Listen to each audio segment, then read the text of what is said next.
estate agent with Only Way Realty in Greenville, South Carolina. And today I was hosting an open house here in this home that I have listed for sale in the River Shoals community.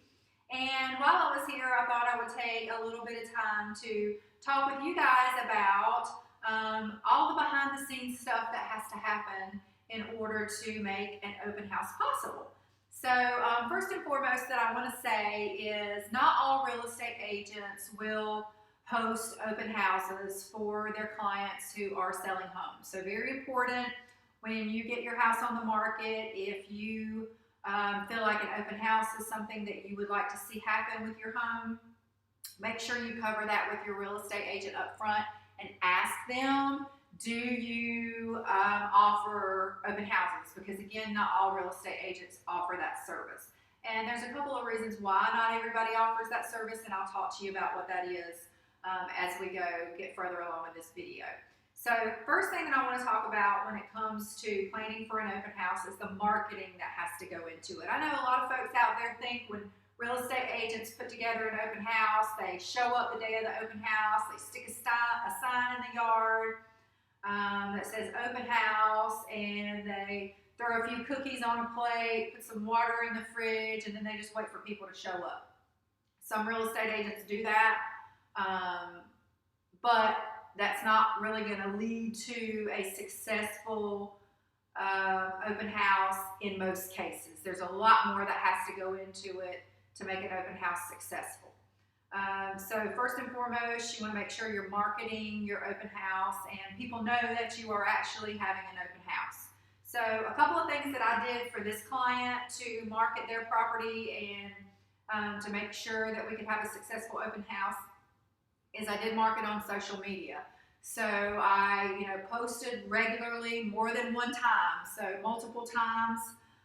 Put the postings out there on my website. I put it out there on my personal page.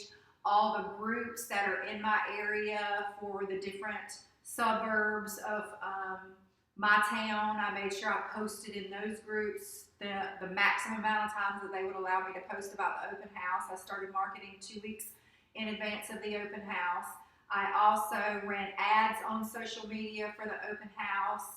I also made sure that in my MLS listing that I put the open house in there so that it would show up on all the other websites that I market on, that I'm going to have an open house, so that as many people as possible who might be interested in attending an open house would know about it.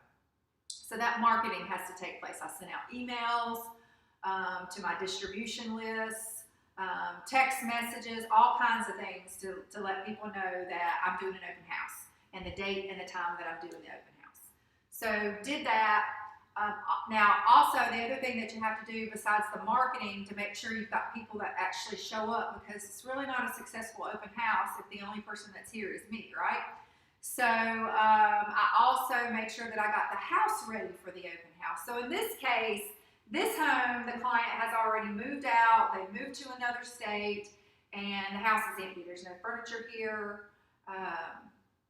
There's no client here to do anything with the home to get it ready for the open house. So I had to take on that responsibility myself, which is a service that I do offer my clients. I work with a lot of clients who are either moving from Greenville, South Carolina to another state, or clients who are moving from other states into Greenville. And I offer those clients a lot of different unique types of services to help them make that transition easy and less difficult, because it is more difficult to plan a move to another state or from another state. So anything that I can do to help my clients. So one of the things I had to do in this situation is, obviously it is spring, it is summertime here in South Carolina, even though tomorrow is first day of fall. It is still hot here. Our grass is still growing. The weeds are still growing. So I needed to make sure that the lawn was in good shape. So made sure we got a landscaper over here to cut the grass. There are very few flower beds in this particular home because it's not a very large lot. So I went out there myself, got my gloves on, and pulled the weeds to make sure the outside of the house looks good. Got out there with my broom, did some sweeping, did all of that. I also came inside the house because no one has been living here. Some dust has collected in some places. So I made sure that I went through and dusted things that needed to be dusted. The client who lived here left this house really clean, but over time there are a few things that you need to do. So I went ahead and took care of making sure the inside of the house was cleaned. I didn't bring in a professional service so that my client would have to pay for that service. I just came in, dusted it, did a little bit of cleaning that needed to be done. Vacuumed, made sure the floors were swept, the bathrooms needed a little bit of attention, took care of that so that when we did have people show up, the house looked really good. Did all of those things. Now the other thing that needs to happen is when you have an empty house, sometimes it helps if you bring in a few items into the home just to help buyers see how, this house can really be a home and there's a place for your things. And it's not just empty space, because not everybody really has a vision for an empty space. So I did bring some items into this home to try to fill some space and to give an idea of here's what it looks like with some furniture in the house and some decorative items. So first thing I wanted to work on was the curb appeal. So I made sure we had a wreath on the front door. It's almost fall. Tomorrow's first day of fall. So I went ahead and put a fall wreath up. Got a few items on the front porch to welcome our new season, and did the same thing inside the house. So you'll notice here in the kitchen I've got a couple of things that I've strategically placed just to make the home or the empty space feel and look more like a home. I brought in a few chairs and tables, things to just again give the house a little bit of a homier feel. Towels in the bathrooms, made sure we had hand soap. All of those things that that just make a home a little bit more comfortable, so you're not just walking into a stark empty home. So I took care of all those things. I had to transport all of those things here, get all of those things put out.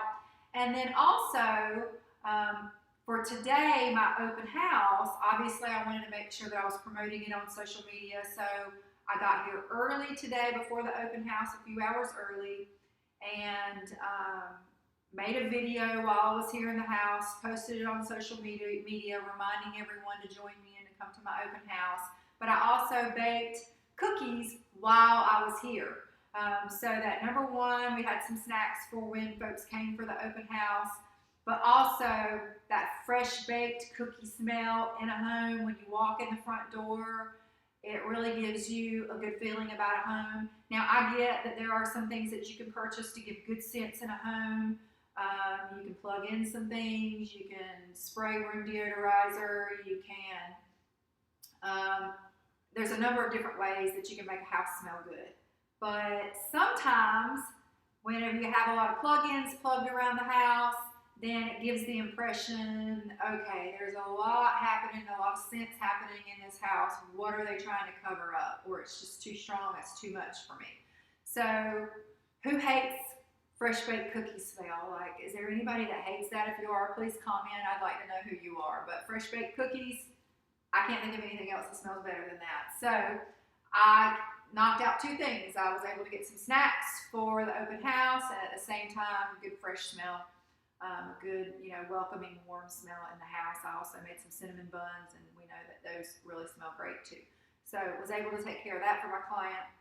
And then obviously making sure any kind of documentation that we need to have available, just maybe some flyers about the home that gives some information on the home. Over the weekend, prior to the open house, I had some flyers in a box out front with a sign that said we're having an open house on this day at this time. Take a flyer, because this home is in a community where lots of people are walking by. And there's a lot of people that will move in the same community but to a different house, or they know a friend who lives in the neighborhood, or they have a friend who wants to live in the neighborhood because they want to live next to each other or close to each other. So it's always good to market to the neighborhood. Another thing that I did is I made sure that the homes on the street all knew that I was going to be hosting an open house. Specifically, if they happen to know someone who might be interested in buying in this neighborhood, they would know that there was going to be an open house. So a lot of marketing taking place there and a lot of things happening to get this house ready. So as you can imagine, that didn't take me 2 hours to do. That took me, I'm going to say, from the marketing, from creating the flyers, which I did myself, um, to the cleaning that I had to do, the yard work that had to be done, bringing in all the items that I needed to bring in for decor purposes, showing up here early to film the video for social media that morning, doing the, baking cookies, all of those things I would probably say had about 16 hours tied up in just preparing for this open house. So it's really, really important for sellers, you sellers out there who feel like open house is a big deal and you absolutely have to have it, for you to know how much effort that it takes to make an open house happen for you, especially if it's a unique situation where you need your agent to step it up and do a little extra work, like maybe take care of some yard work or some cleaning or something like that. Now, if you lived in your home, think about all the work you would have to do. You got to get your house clean because there's going to be people coming in your house on a certain day, and it's got to be a certain way. You got to get your house clean. You got to put away personal belongings that you don't necessarily want people to see, and then you got to get out of the house for a couple of hours. So it's a lot of work on you as a seller if you live in the home to prepare for an open house. So very important things for you to know about open houses. Now, we'll talk with you a little bit about why some agents do not do open houses, or they will not use the option of an open house as here's a service that I offer. They really won't tell you about it unless you ask for it. So I just gave you a lot of reasons. It's a lot of work to do an open house. Now, even after doing all of those things, you may only have 2 people show up for your open house, or 1 person, or no people show up. And that doesn't necessarily mean your agent didn't do a good job at marketing. It just means that not everybody goes to open houses. So you guys know that if you want to see, if you're looking for a house, you're going to go on the internet and look for a house. Your agent has to have you set up with an MLS feed, so you can get homes that meet the criteria for homes that you're looking for. You may go out on certain websites and look at homes that are for sale. You can go on the web and you can see pictures. You can even see videos of these homes. And you can get an idea of whether you feel like you want to take the time to go see a house. So most buyers in our market have a real estate agent who is helping them look for homes, and they can get an idea from looking at pictures whether they really want to see that home, if there's a little bit of interest in that home. So most buyers are not going to go to an open house to see a home unless they just have a specific reason for wanting to go out that day at that time. Because literally, if you want to see a house and you've got an agent, you want to be the only person walking through that house at that time, and you want individual attention. Sometimes you can go to an open house and there might be 3 or 4 different families walking through the same house at the same time as you, and so you don't really get that opportunity to have your privacy, to get a private tour. So those are a lot of reasons why some people would just have their agent schedule an appointment to go see a home. Now, the folks who do typically attend an open house are going to be buyers who don't have an agent yet. So there's a number of reasons why somebody would not have an agent. They may have just gotten started in the process, and they have decided that they're not ready for an agent yet, even though it's my recommendation. The agent should be the first thing that you do. They may be waiting until they've gotten their finances where they need them to be before they hire an agent, but they're getting out there in the marketplace, looking to see what's for sale, what do prices look like, what you can get for your money. So they're not buyers who are going to buy today. There may be some folks who they've just got experience buying and selling real estate, and they've decided they don't need an agent or don't want an agent for some reason, which I don't recommend, but they will. And those folks are coming out looking. Sometimes you have people who live in the neighborhood who know someone who's looking for a house, and they may just want to come over and check the house out and see if it might fit their friend's needs or their cousin's needs or their aunt or uncle or sister or brother who may be looking for a house and they're looking to buy in that particular neighborhood. And then also you get neighbors who just want to see the house. So there's a number of different reasons why someone would come to an open house. Maybe they do have an agent, but their agent is out of town. And when their agent went out of town, they didn't leave another agent in charge that could help them while they were gone. Maybe their agent is not available on Saturdays and Sundays, and that's the only time these buyers can really get out. So they go to open houses. so that they can see some of the homes that they might be interested in. There's a long list of reasons why someone would go to an open house, but it's important to know that the majority of buyers out there do not go to open houses anymore. That is not, in most cases, how you find a buyer for your home or how you sell your home. Sometimes you do sell your home from an open house, but most homes are not sold that way. So some agents, they feel like it's not a wise way for them to spend their time, because I just went through all the things that you need to do to prepare for an open house, so they won't offer the service. Or if they do offer the service, they don't do it themselves. They have another agent that maybe works on their team or that works at their brokerage, that they will say, hey, you've got a little bit more time, you're not as busy as I am, would you mind hosting this open house for me? And that other agent will come in and do the open house for them. So when an open house is important to you, make sure you cover that with your agent up front, to get an idea of how your agent will handle an open house situation for you, just so that you understand and you know what to expect. So for me, because I am very limited to the number of clients that I take per year, because I specialize in making sure that I am delivering an excellent client experience for my clients, and making sure that I'm able to deliver on whatever services my clients need depending on their situation. I only take so many clients a year, so I do have time and I can offer certain things, and open houses are one of those things that I can do for a client if they need me to do that, or there's a particular reason why we would want to do an open house. So I hope you guys have learned some things about open houses and what it takes to prepare for an open house and to have a successful open house today. Maybe I've got you thinking about some things that you might have some questions about. So feel free to reach out to me and let me know what questions you have or any feedback that you might have. Thanks so much for joining me. I hope you all have a great day.